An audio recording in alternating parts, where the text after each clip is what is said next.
Hello mga guys! Welcome back to my channel. So, for today's video, ito ang aking update ngayon. Ayan. So, ito yung mga bago kong heritage chicken. Ayan. Nasa 1 month na sila. Ayan. For 4 weeks. Ano to, pina-incubate ko guys, para wala kasi akong yung inahin na pwedeng maglilin, kaya so ngayon ko lang sila na video kasi guys na busy ako. Ayan. Okay, so bale 20 lang nga ba lahat? 12 plus 26 na eggs ang pina-incubate ko. Tapos yung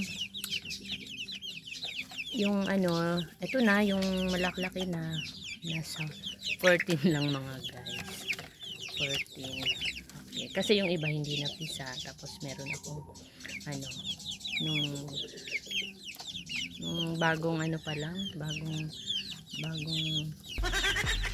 bago pa lang, ayan, namatay. So may mortality, pero okay pa rin naman kasi kung ipe-percentage natin ay pa rin naman. Okay. Yung iba hindi napisa, yung iba naman ay namatay, pero konti lang mga guys ang namatay, siguro mga 4. Hindi ko lang to pinailawan. So, ang ginawa ko, ayan, ito, mga lumang trapal dito sa amin. Pinalibutan ko lang. Ayan. Tapos tuwing gabi,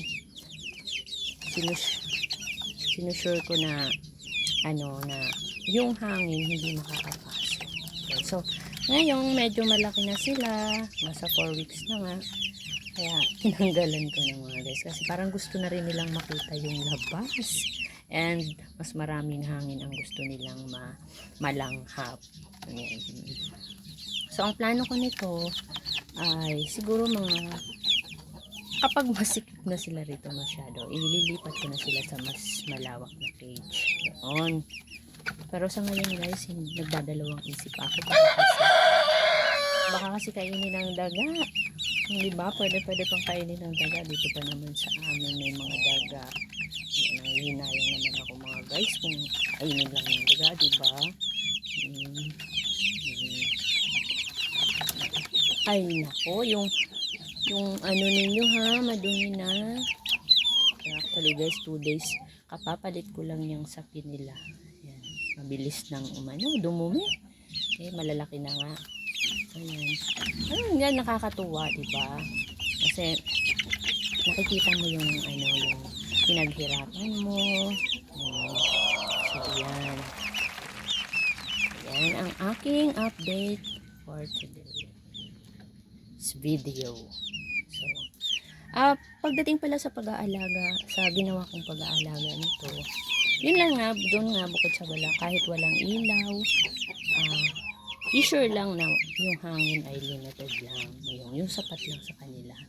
And dapat safe din sa mga daga, especially kung may mga daga sa inyo. Nako, kaya ito, diba? Nakikita nyo may maliliit lang yung butas ng net nila.